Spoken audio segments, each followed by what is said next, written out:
बिस्मिल्लाहिर्रहमानिर्रहीम। अस्सलाम वालेकुम नाज़रीन, सारून टीवी में आपको खुशामदीद कहता हूँ। मैं हूँ खुदादाद बलोच। आज का ये व्लॉग आपको अच्छा लगेगा।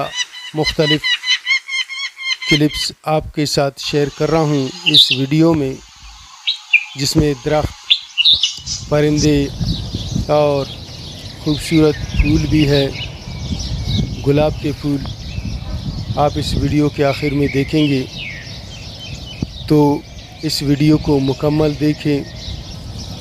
अगर आप नए हो, आपने अभी तक हमारे चैनल को सब्सक्राइब नहीं किया, तो हमारे चैनल को सब्सक्राइब करें और साथ में बेल आइकन को ज़रूर क्लिक करें, ताकि हमारे जो नई वीडियो का नोटिफिकेशन है वो आपको मिल जाए।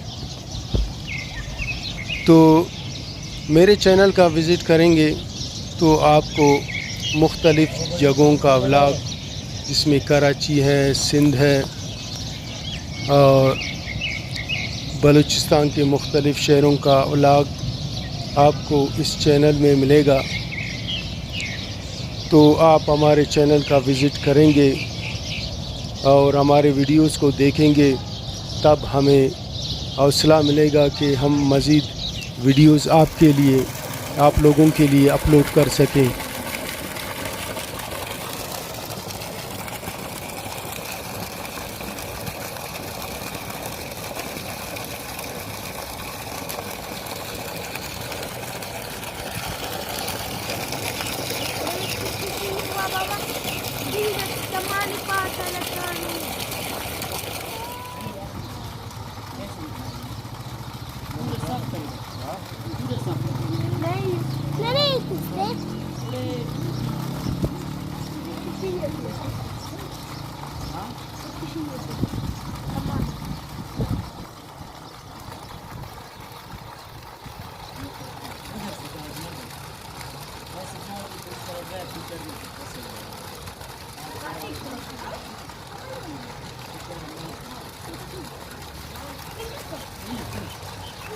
Ладно.